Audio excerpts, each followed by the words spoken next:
Hi, everybody, and welcome to Red Wings Rant, where tirades and impassioned pleas for your Detroit Red Wings finally have a home. Oh, no!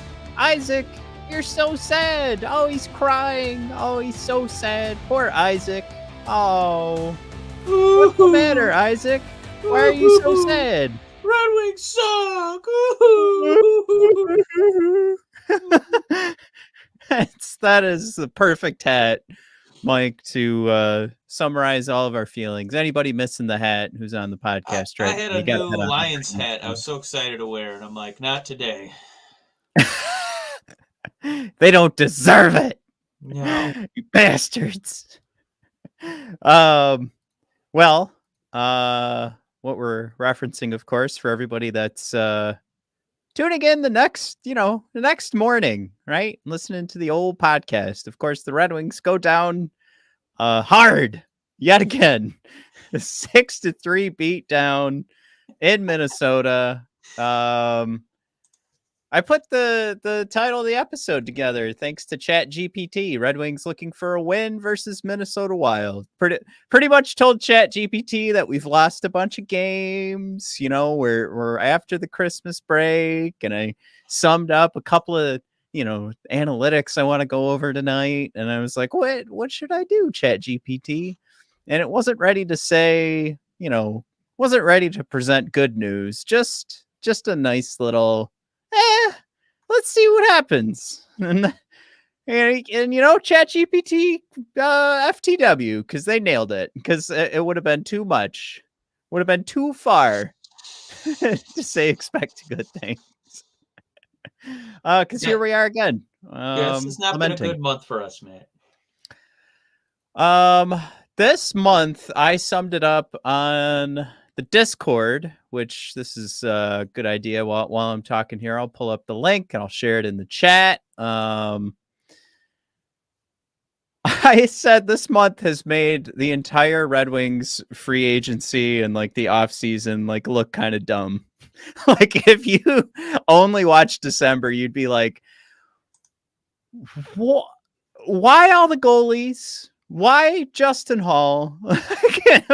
Like we said that on free agency day, and I was like, oh fuck, man, is he bad today, especially today.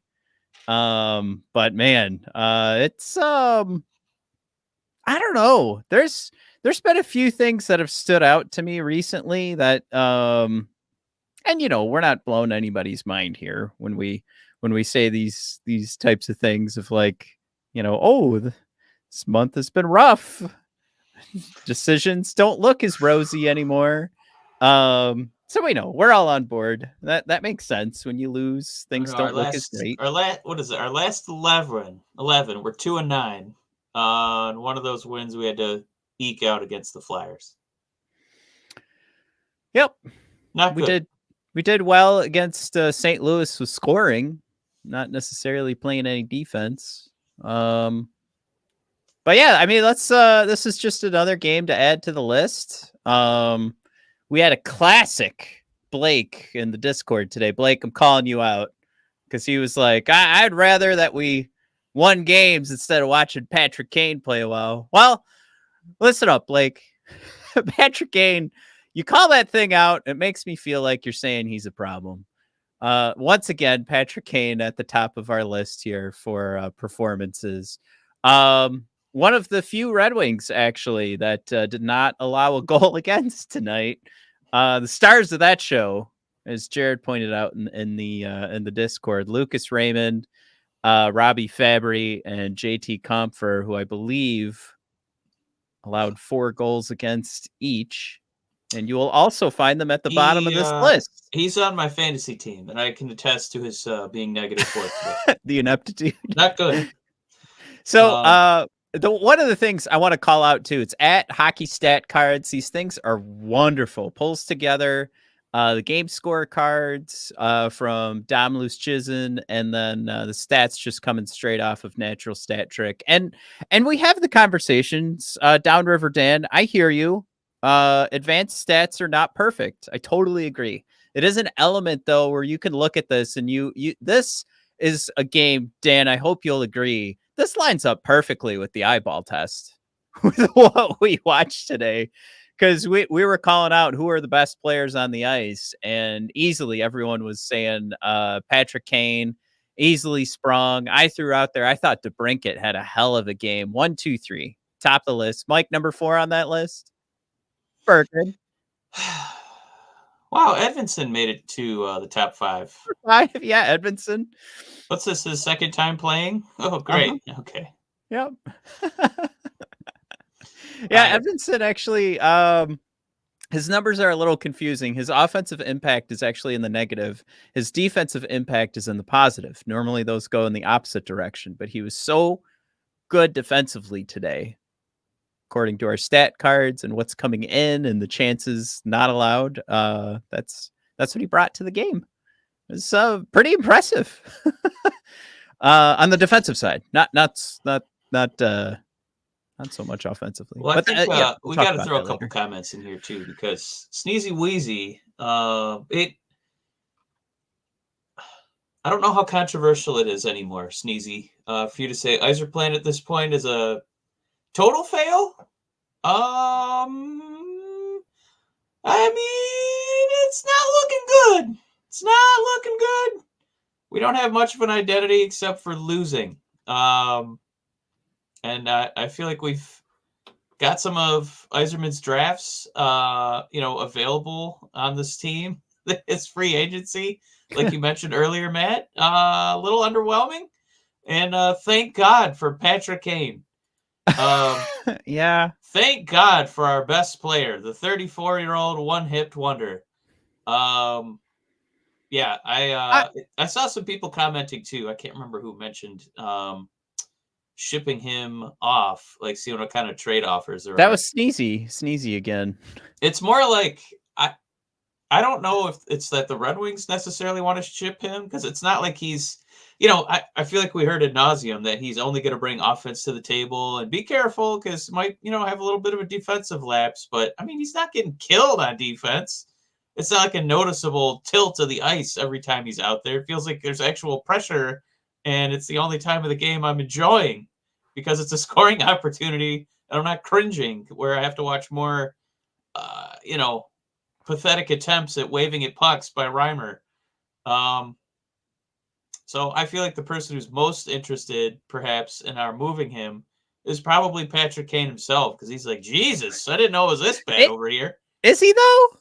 Jesus. I started to think, Jesus, this is awful. My God, this is a horrible. I just left the Blackhawks. This is the same shit.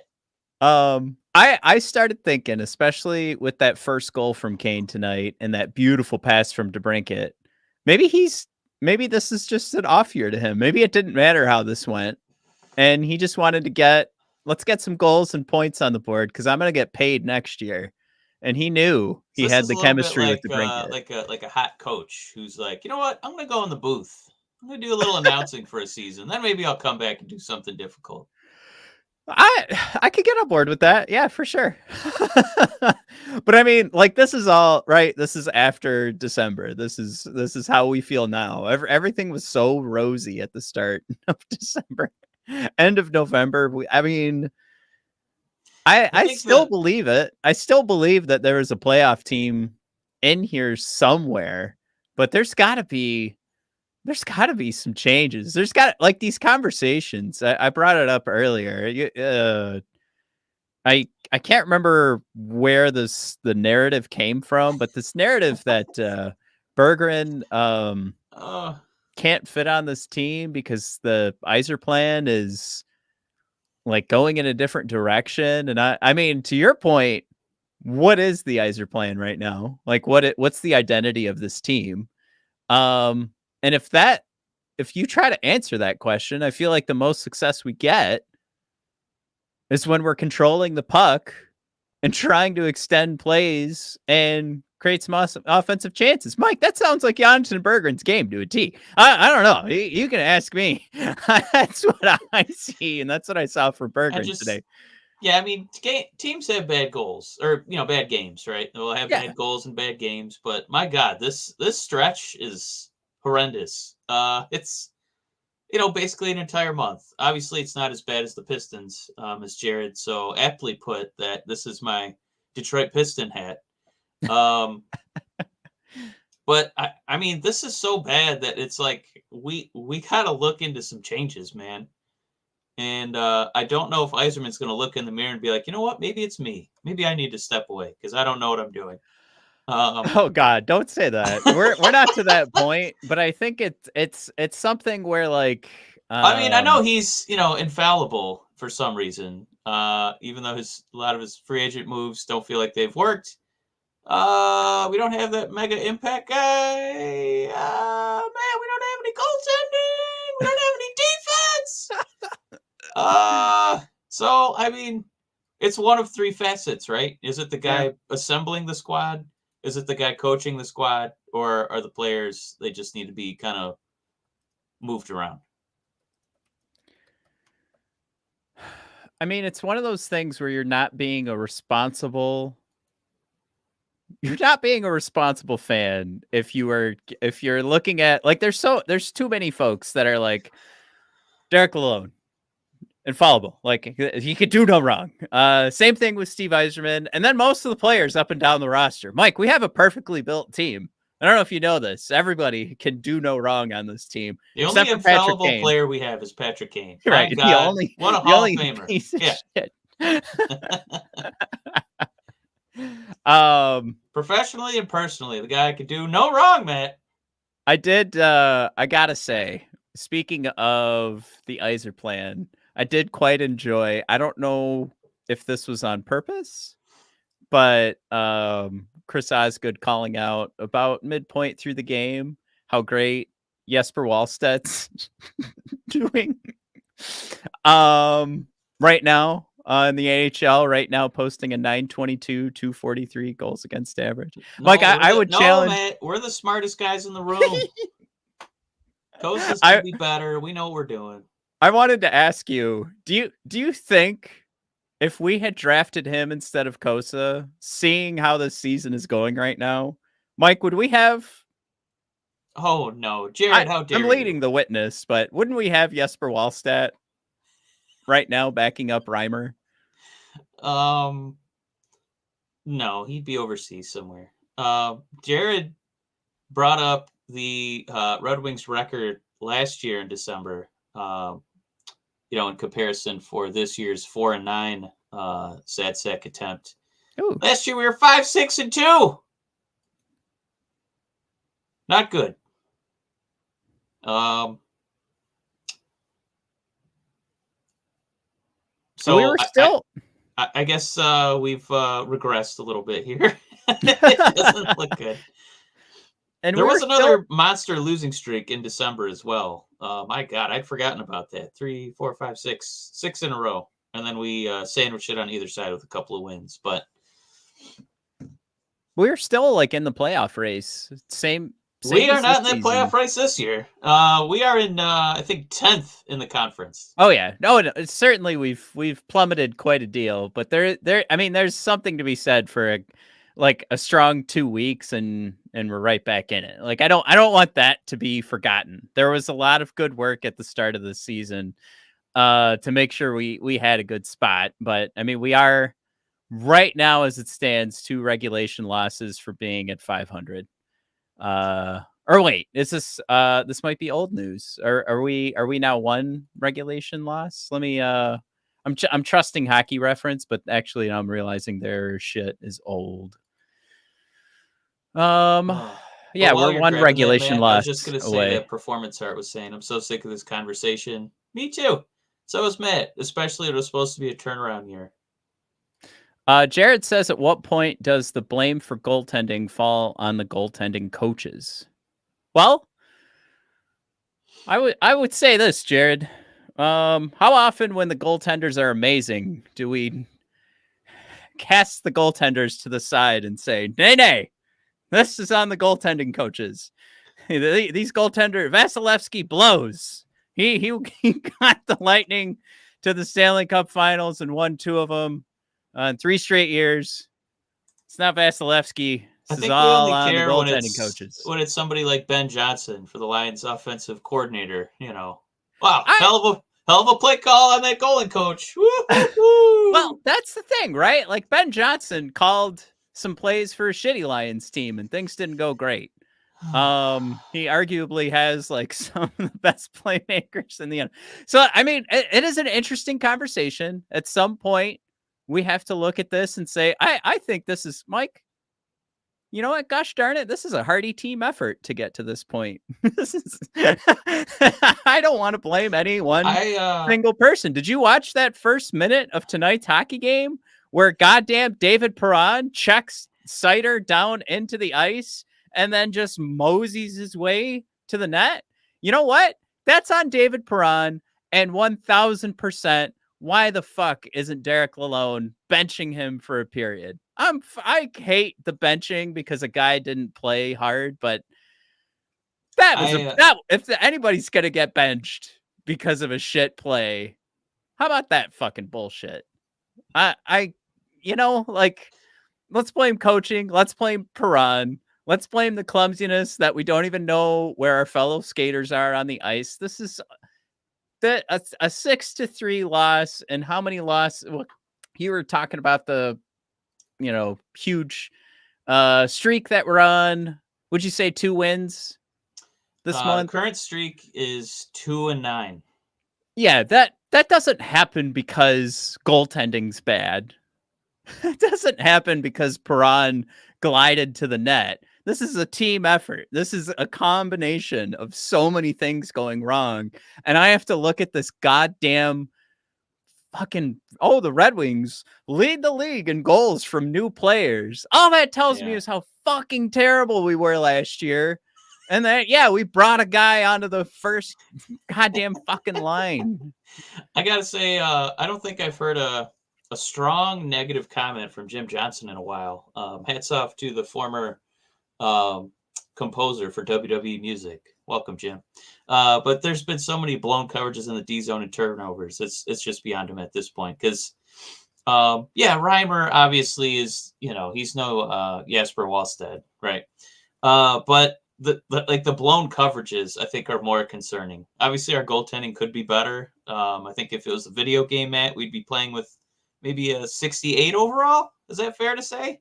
Yeah. But I mean, you're just leaving them out to dry on a lot of these like wide open plays. That's where it's so puzzling to me. Is it like, are we just not explaining how the coverages work? On the other side of the net, when it seems like everybody's just kind of staring at the puck, almost like a Pee-wee situation. It's baffling. It's like this team has been broken, and they just don't know how to play hockey with each other anymore. I like Blake's point. I like where you're taking the conversation. I wanted to point out Blake's point. You got to save 9 of 10 in this league. Blake, that's one of the best takes you've ever had. I 100% agree with that.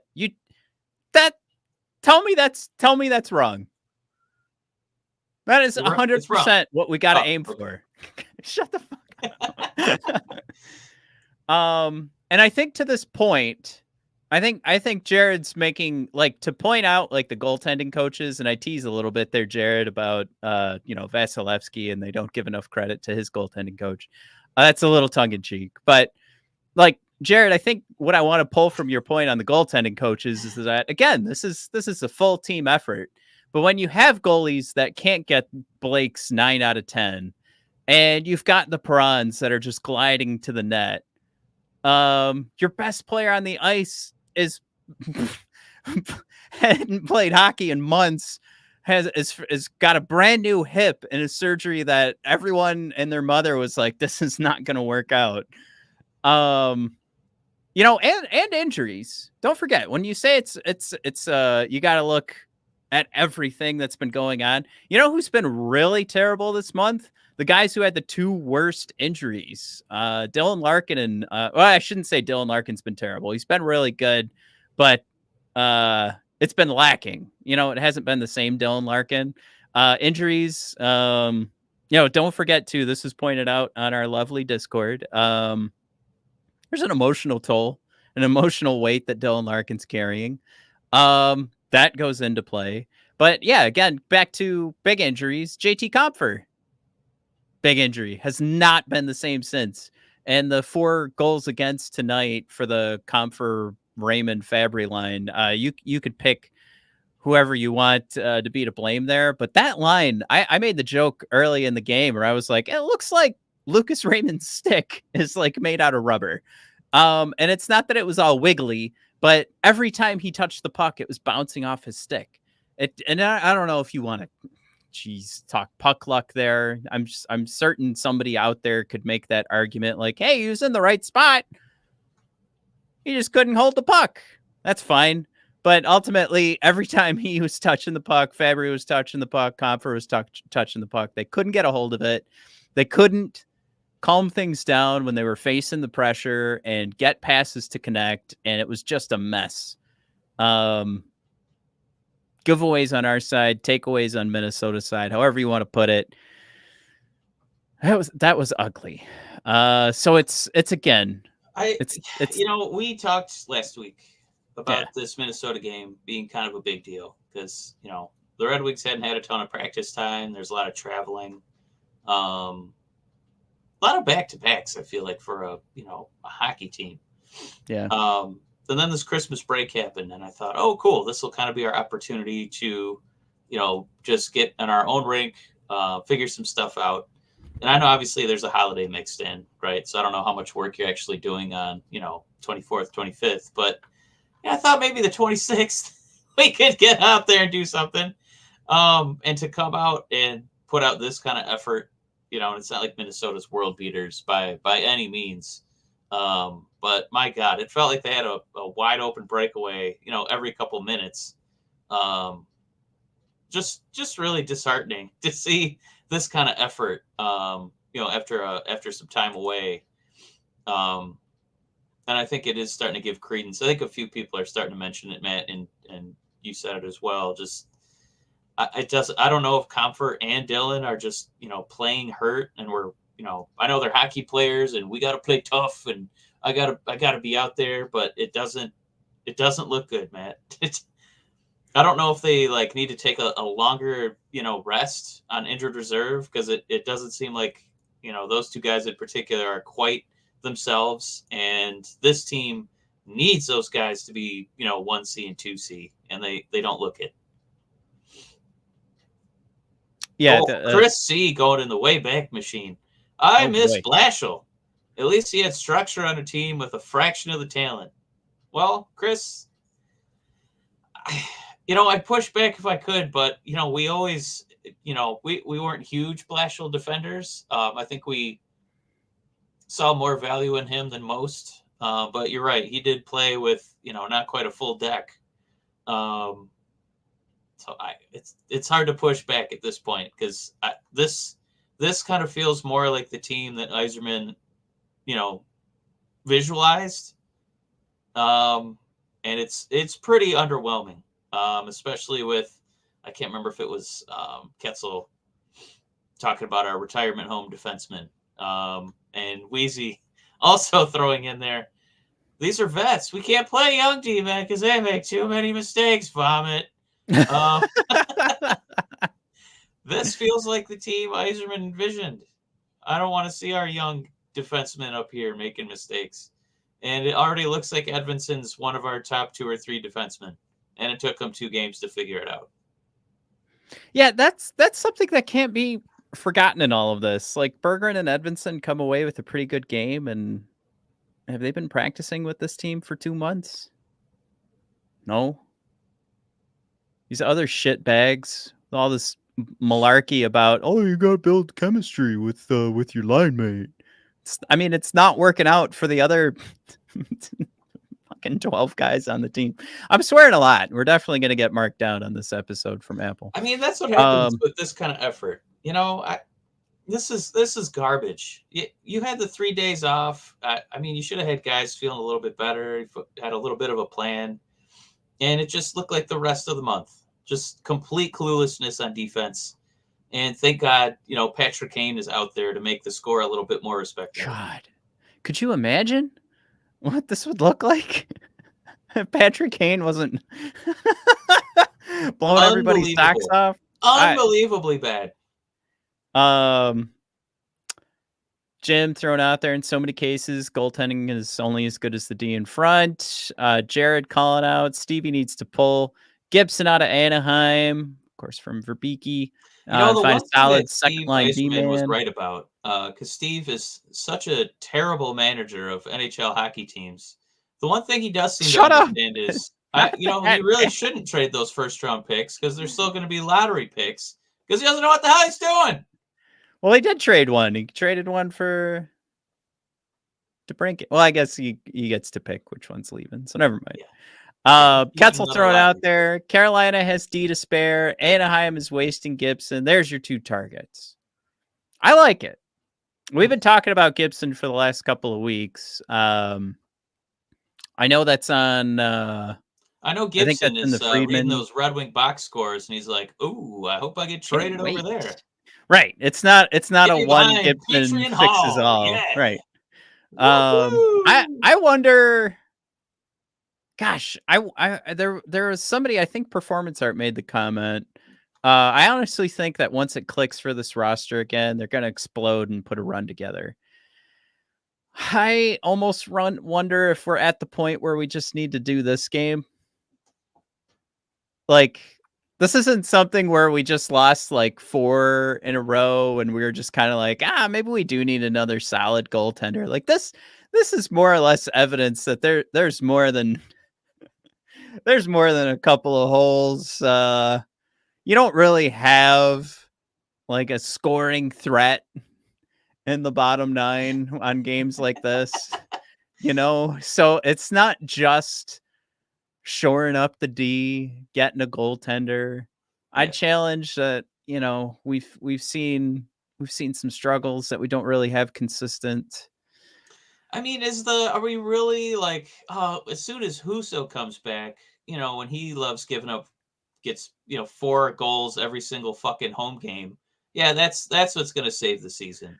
Or is it Lyon, who he's not a rookie, guys. This guy's like 31 years old. At least he has good numbers. He was He has a playing couple well good before he games. got hurt. Right. And that's also true. It's a small sample size. It is It's not goaltending. Hasek coming back. So I don't know if it's going to save the season. That's the thing too with trying to compare what the problem was, like how Alex Lyon came in and kind of shut the door. And then Husso and Reimer, it's just impossible to get a save. So it's so hard to figure out what the goddamn problem is, even though it's plain to see how many turnovers there are. I mean, there was a ton I wanted to talk about, including. I think you made actual slides today, but we needed to vent for like 28.5 minutes, man. Yep. And I also promised Mike this would be another short episode for the holidays. Well, I promised to rub it in Matt's face when he said, "I don't know about Kane," and it's like, well, he's our best player far and away. So I try to remind him of that every episode Yep. too. This would be 3 straight games. I think definitely combined best player. But what you see here too, his gamer score is, I mean, this is Austin Matthew level. It's 2.98, 3.57, 2.41 for everybody listening to the podcast. We're taking a look at Patrick Kane's gamer score. It's just fucking insane right now, especially in that Philly game. He probably turned in another burner tonight. Just incredible. I just, it's so bittersweet, right? Because this is so cool that he's on our team. Look at the New Jersey game, the Philly game, knocking out 20 minutes. Third of the game, Patrick Kane is on the ice. They had the LeBron James plan for him for like a second, where they're like, he's older, we're gonna try and limit him, maybe like 8 to 10 minutes. We'll give him a couple power plays. Right. Now he's integral to our success. Like, oh fuck, we got to keep up. Patrick, how do you feel about 30 minutes tonight? I mean, the long and short of it is this is Patrick Kane's opportunity now to stand out and get us a first round pick at the trade deadline. I mean, that's the thing, right? Like, there's also there's something here where things turn around, like performance are said, and then we're okay. But it's, you know, it's just well, if things keep going, there's a trend, right? Like you want to stay on the bright side when it comes to specifically a Red Wings podcast, among other teams out there. But on a Red Wings podcast, there's parts of it where you gotta still stay positive. So you gotta say like, there's hope here when we turn around. But the asterisk, if things continue the way they're headed, what a fucking bummer this is to waste a goddamn Patrick Kane on this team. Holy fuck. Like, was the bet? Is that the joke? Is the bet just, we have Kane, and if it didn't work out, ho hum. But if it did, either we're going to the playoffs or I have a nice juicy trade piece. Like, was that the bet? Or is this like, oh, we got to do right by Kane? Like, he's bringing real offense to this team. He's bringing a reliable forward that we've been, how many years have we been doing this show and we've been asking for night in and night out, like a legitimate scoring threat that scares the opponent. We have that. Be it 100-year-old Patrick Kane with one hip. And Jim Johnson saying, Matt, my poor virgin ears. Oh God, Jim, I'm sorry. You know what this is, Matt? This current lull for the Red Wings, it's my fault. This is on me because I was the one who said, can we just get one guy on this team who knows how to score goals and then we'll figure it out? And Yzerman was like, you know what? Watch this, Mike. I'm going to sign Hall of Famer Patrick Kane, and I'm still going to suck. What do you think of them apples? Well, Steve, you proved me wrong. Thanks a lot. You win again. You win again, Steve. Again. You've proven me wrong once again. Jim with the wonderful point that we are still only 3 points out of a playoff spot. But should point out, too, actually, now I'm noticing Washington Capitals, who own the second wildcard spot, also have 3 games on us. So, ooh, not good, Bob. It's not looking good. So I will say, if you want to feel a little bit better, okay? So we're going to play Nashville. That's a loss. And Boston. That's another loss. But, okay, stay with me. All right, so then January starts. We get the Sharks. Right? Okay. We like scoring goals against them. Let's turn it around. Yeah. We didn't Kings. Just lose to the Sharks, right? Yeah, we get our little California trip. Sharks, Kings. You get a couple days off, and then you get the Ducks. Then you get 3 days off. Then you get Oilers, then Kings, and then you're off again. You're off on the road, Matt. You get Toronto, Florida, Carolina. So really a who's who of Red Wing killers. But then you come back home for 5 in a row, Matt, to end January. Yay. I thought I was going to feel better looking at those 5 home games in a row, but that week beforehand, we might lose all 3 of those games. Anyway, let's go back to where we're at. This is a bad idea. Now I feel worse. All right. I mean, all right. So if you play this game legit, I think you could honestly say home against Predators could be a toss-up. You should lose to Boston, but sometimes you get New Year's Eve magic. You should beat San Jose. You should lose to LA. You should beat the Ducks. That could be where Gibson comes in, by the way, when we move on over to... We'll just have them switch locker rooms and we go over there. I love How many times does that happen? You should lose to Edmonton. Should lose to LA again. You should lose to Toronto and Florida based on how we're playing right now. This is so bad. What do we have? We have 2, maybe a magical win. Oh my God, this is incredible. Then the Hurricanes and the Lightning. Yeah, you're right. This schedule is fucking insane. Oh my God. And then the Yeah, we Canucks. don't. Oh, we jump into February. Canucks, Oilers, Canucks. Loss. Oh my God. So we get. Oh man. So December and January, we're gonna have 4 wins. We do get Calgary, right? Sometimes Right. All right. we play good against them. Win against Calgary. Yeah. Kraken, they have our number. That's a loss. Yeah. Avalanche, they're better than us. Yep. Loss. We St. have Louis, St. Louis's number. Win. well, we could beat their old coach. I don't know about this new guy. Oh yeah, that's right. All right. Then to Mrazek Chicago. versus Reimer, maybe. I'm picking Mrazek. Blake, I love the optimism. How many wins do we have so far? December, January, February. We I have counted 6. two. 6. Oh, yeah, we did give him Calgary. Yeah.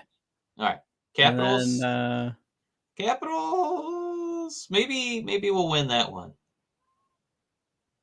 oh, I think I'm waking up the kids. I'm too angry today. Oh no, man. No. I can't believe it. Yeah, I did. It's the little stinker who's struggling the most to sleep.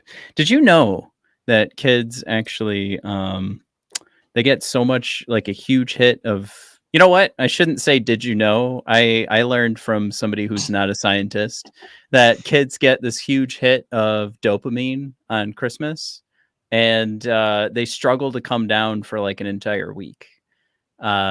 And my son is currently experiencing that, and we stayed up together Christmas Day watching Christmas movies till 12:30 because he just could not calm down. It was insane. Man, you But should have had him run around outside. you know what? This isn't like the most fun. I mean, actually I'm having fun, but I know this is such a downer of an episode. No, you just gotta read Blake's comments. He said we're gonna win 12 of our next 15, motherfuckers. Oh, all right. He didn't. I threw in the MFers. Oh. Blake wouldn't say that. He's a lot classier than we are.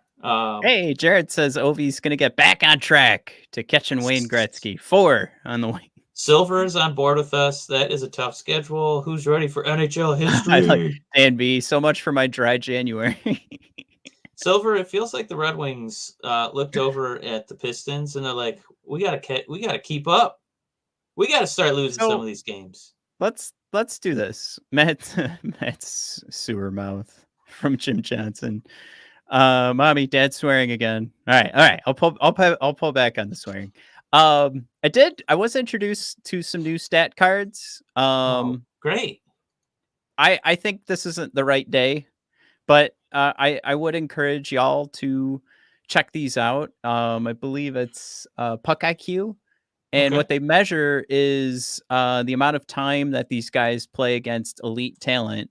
And the reason I thought this was interesting is that you do get to see Dylan Larkin, Lucas Raymond, and Alex DeBrincat turn in some of the best minutes against the elite opponent. But I also remember being sold that all of Andrew Kopp's minutes were always against the opponent's best players. And I don't necessarily see that that's true. But anyway, moving on. You can see your best player so far, your MVP, is Alex DeBrincat. This is comparing possession-wise relative to all your... oh, man. My son is going crazy. My wife's going to kill me. All right, guys, we're going to have to get real here. Let's cut to the chase. So far, all right, big whoop. Dylan Larkin, MVP. Who cares? We've got Minnesota coming up. We just talked about all this bullshit. Okay, but let's do the fun stuff. Nate Danielson is one of the 3 stars for day 1 of the IIHF World Junior Classic. Again? Yay. Yeah, why not? He's in single A baseball, and we're going to be celebrating him having a home run. Hooray! Kevin Picker helps Germany defeat Finland for the first time, 4-3. Gets a primary assist. Mike wasn't just any old assist; it was a primary assist. Wow! And then Trey Augustine, Mike, maybe our hero, who's playing for Michigan State. Goes my hero. You know, just call him up tomorrow. Let's ignore the fact that it wasn't like against Canada or anything. It's a 4-1 win for the USA over Norway. Nothing to sneeze at, of course, but It is Norway. All right. Hey, we did it. Oh, right. And Axel. What was this? Shoots. Wahlberg tips it in. There's a goal. So Axel gets a primary assist.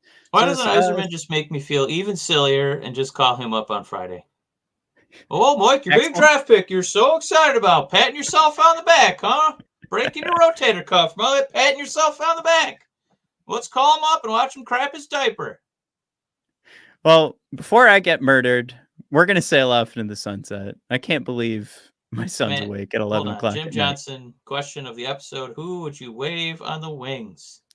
Who would I wave first? Oh, man. I mean, I think do we go probably Petrie Patrick first? Kane, because I feel bad that he has to be a part of this. Is that the right answer? I still, I don't know. I like the narrative that I built where he's just like, you know what? I'm going to get a bunch of points. I'm going to stand out. I'll probably get traded to a contender and then I'll make a bunch of money next year. It's all good. It's all good, man. I thought we were done with this. God damn it. Oh. Maybe we'll win on Friday and Sunday. Hooray! Go Red Wings! Yeah. Well, Also, guys, Dix Insider, I shared your hilarious user handle name at work, and everyone had a good laugh at my expense. So, well done, sir. Look, we'll know more about this team in April. All right, Matt, the final word. Yeah. Who is most to blame? The players, the Lalone, or the Iser plan? Oof. Well, somebody brought this gang together. Red Wings Rant says Iser plan. Woo! You heard it here first, baby. Yeah. With a giggle attached to it. All right, guys. We'll see you on another day. This is Mike's free ticket to get out of jail. My son. Crying. All right, we'll see you guys next week. Enjoy New Year's. Hopefully, a couple of wins. Enjoy those Detroit Lions. We had to sell the Red Wings and Piston Souls to win that division, but we did it. Woo! Yeah! Lions hats incoming for the rest of the season. All right, see you guys. Have a good one. Suck it, McCarty.